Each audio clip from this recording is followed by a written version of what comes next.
Chapitre 5, activité 5, tracer des vecteurs vitesse à l'aide de Python.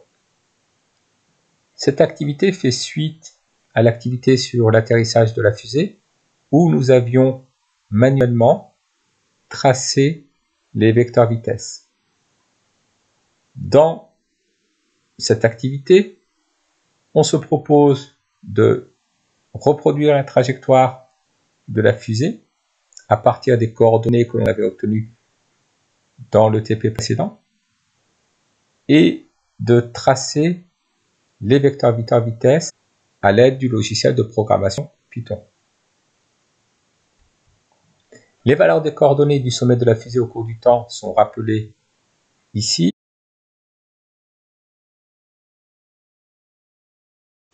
Nous avons donc le temps en secondes, l'abscisse en mètres et l'ordonnée en mètres.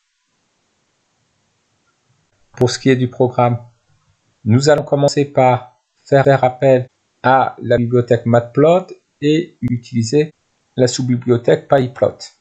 Elle nous sera nécessaire pour tracer les graphiques et les vecteurs. On peut rajouter un commentaire pour indiquer ce que fait cette instruction. Le commentaire se met à l'aide d'un signe dièse.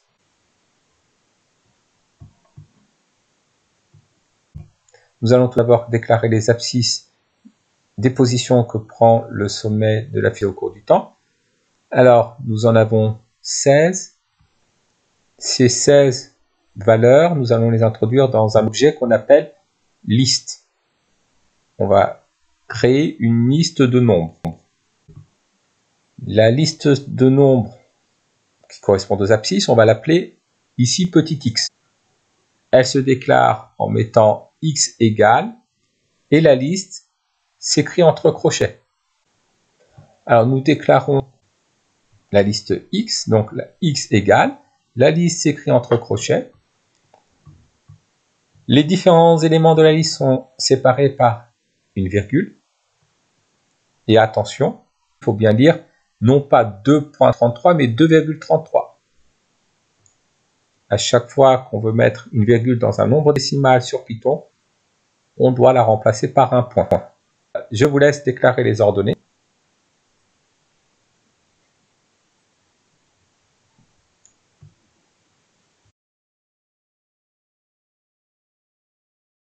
De la même manière, la liste des ordonnées, nous allons l'appeler Y. Et nous mettons entre crochets les différentes ordonnées des positions successives que prend le sommet de la fusée au cours du temps. Il faut comprendre ici que le premier point qu'on va appeler M0, la première position du sommet de la fusée qu'on va appeler M0, a pour abscisse 2,33 et ordonnée 145. La deuxième position qu'on va appeler M1 a pour abscisse 2,33 et ordonnée 134. La 16e position, qu'on va appeler M15, a pour abscisse 2,63 et pour ordonnée 54,8. Pour faire appel à un élément de la liste, il suffit d'écrire le nom de la liste, suivi de crochets entre lesquels on va indiquer la position de l'élément dans la liste. Alors, le premier élément est positionné à l'indice 0. Si je veux faire appel au premier élément de la liste X, je dois mettre X crochet 0.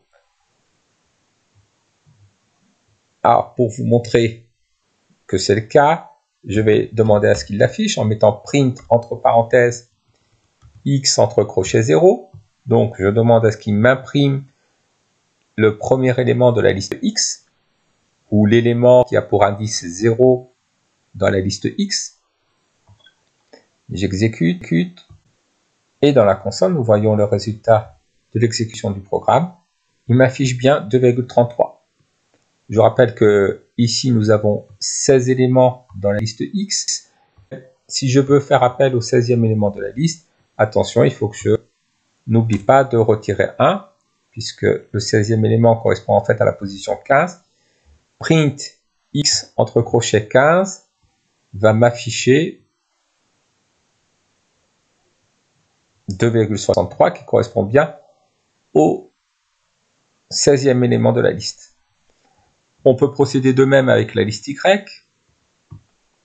Je vais demander à ce qu'il m'affiche l'élément qui a pour indice 15 dans la liste Y, c'est-à-dire le 16e élément de la liste. Il devrait m'afficher 54,8. J'exécute le programme. Et le logiciel affiche bien 54,8. On va quand même vérifier. Si je vais afficher le deuxième élément de la liste, il me faut écrire print y entre crochets 1.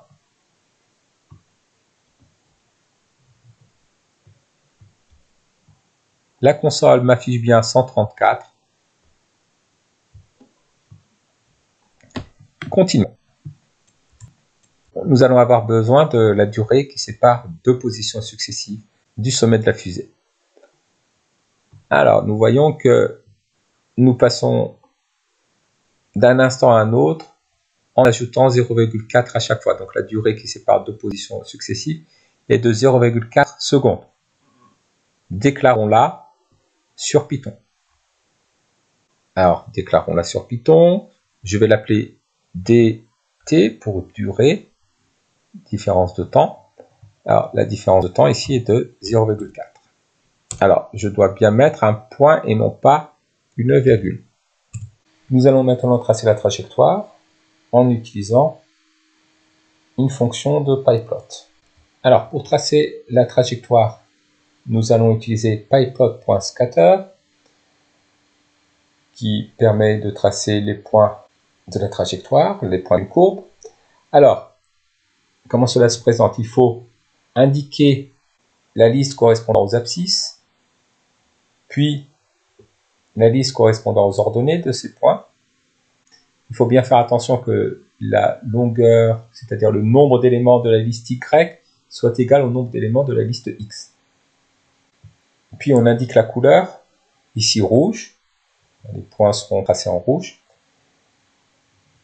Et on va mettre des ronds pour les points, on va les représenter par des ronds.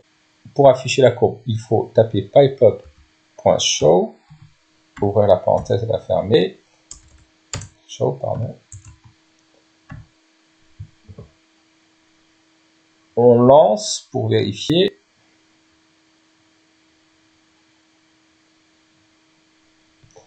Alors, ici, j'ai la courbe qui est tracée, mais elle a l'air de ne pas être verticale. Tout simplement parce que l'axe des abscisses et l'axe des ordonnées n'utilisent pas la même échelle. Ce n'est pas un repère orthonormé que l'on a utilisé. Je vais le rendre orthonormé. Pour rendre le repère orthonormé, il faut utiliser l'instruction pyplot.axis pour axe et mettre entre parenthèses, entre guillemets, equal. Comme ça, cela fera que le graphique soit orthonormé, qu'il y ait la même échelle en abscisse et en ordonnée. Donc, on va relancer l'exécution. Voilà. La trajectoire est pratiquement rectiligne.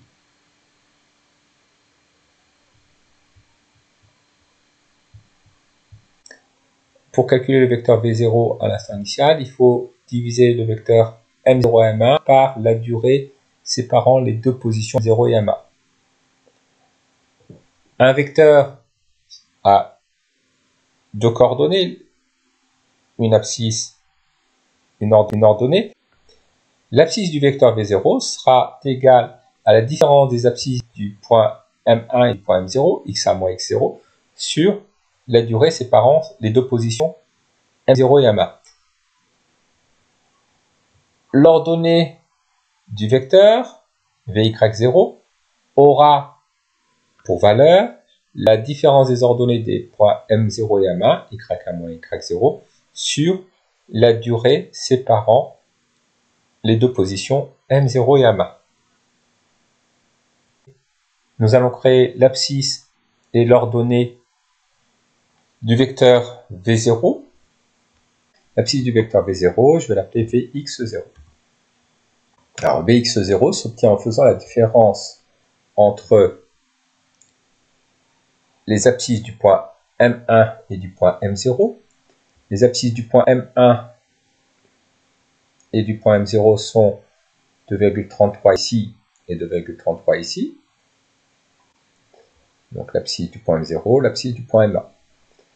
Pour faire appel à l'abscisse du point M1, nous devons écrire X, indice 1 entre crochets, moins l'abscisse du point 0, X, entre crochets, on met 0.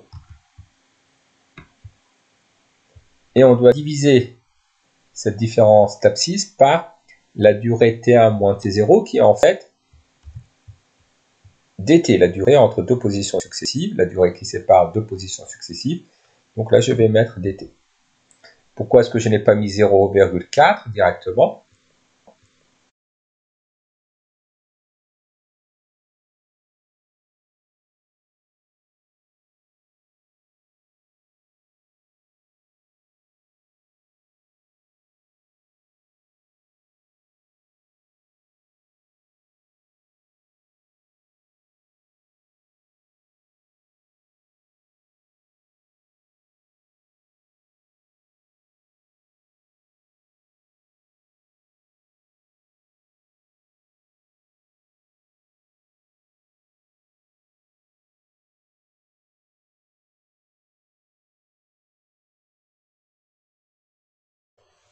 Procéder de la même manière pour calculer l'ordonnée du vecteur V0. Alors, je vais copier l'instruction de la ligne 9 sur la ligne 10. Et je vais la modifier. L'ordonnée du vecteur V0, je l'appelle Vy0. Elle se calcule en faisant la différence des ordonnées, non pas la différence des abscisses des points M1 et M0. Donc je mets Y à la place de X. Et je laisse dt. Nous avons ici calculé l'abscisse du vecteur V0, l'ordonnée du vecteur V0. Maintenant, passons à l'affichage du vecteur V0. Alors, pour afficher le vecteur V0, nous allons utiliser toujours la librairie PyPlot et on va utiliser la fonction arrow qui, en fait, permet de dessiner des vecteurs, de représenter des vecteurs. Le vecteur V0 doit être représenté en M0. Donc, on commence par indiquer l'abscisse du point M0 et l'ordonnée du point M0, c'est-à-dire les coordonnées du point origine du vecteur V0. X crochet 0, virgule, l'ordonnée du point M0. On indique ensuite les coordonnées du vecteur. Alors, les coordonnées du vecteur, c'est Vx0 et Vy0. Donc, on écrit Vx0, Vy0. Nous allons indiquer la largeur de la pointe en mettant head-du8 width égale à 2. Vous essaierez de modifier la valeur, mais vous verrez l'incidence sur l'affichage. On va indiquer que la pointe de la flèche doit être comprise dans la longueur du vecteur en écrivant length includes head égale true. Cela signifie tout simplement que la condition, la pointe de la flèche doit être comprise dans la longueur du vecteur, doit être vraie. Donc on va tenir compte de la pointe de la flèche dans la longueur du vecteur. Nous allons bien sûr laisser l'instruction pyplot.show pour afficher le graphique et pyplot.axis_error pour que le repère soit orthonormé. Je lance l'exécution du programme. Alors j'ai bien un vecteur qui a été tracé au niveau du point M0. À vous de faire la même chose en traçant le vecteur V4. Attention, il faut fermer la figure avant de changer le programme et de le relancer.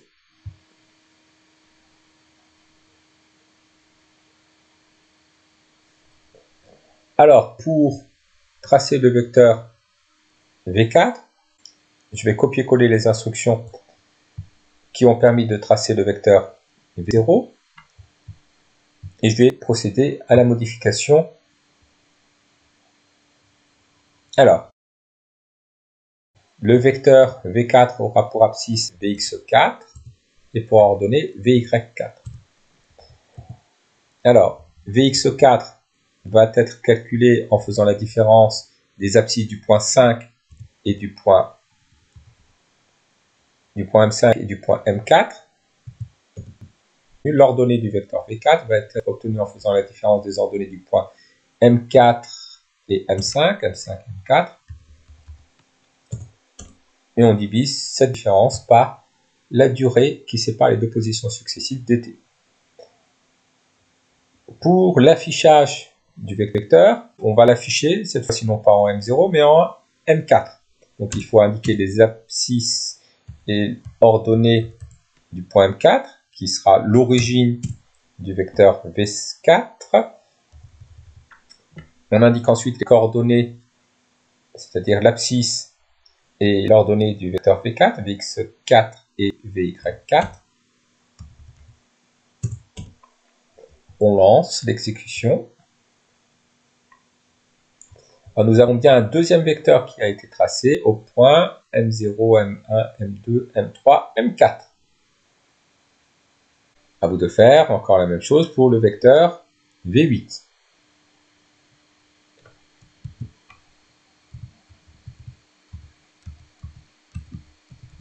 Alors pour le vecteur V8, nous allons procéder de la même manière. Nous copions les précédentes instructions et on modifie les indices.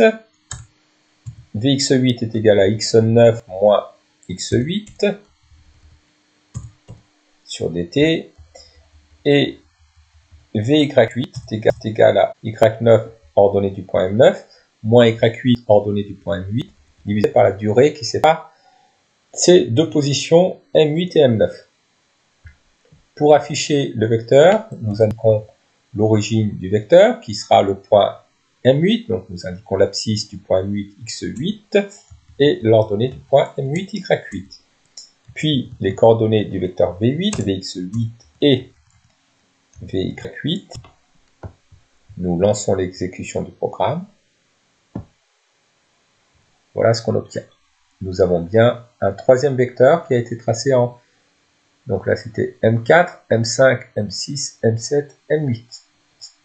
On peut enregistrer le graphique.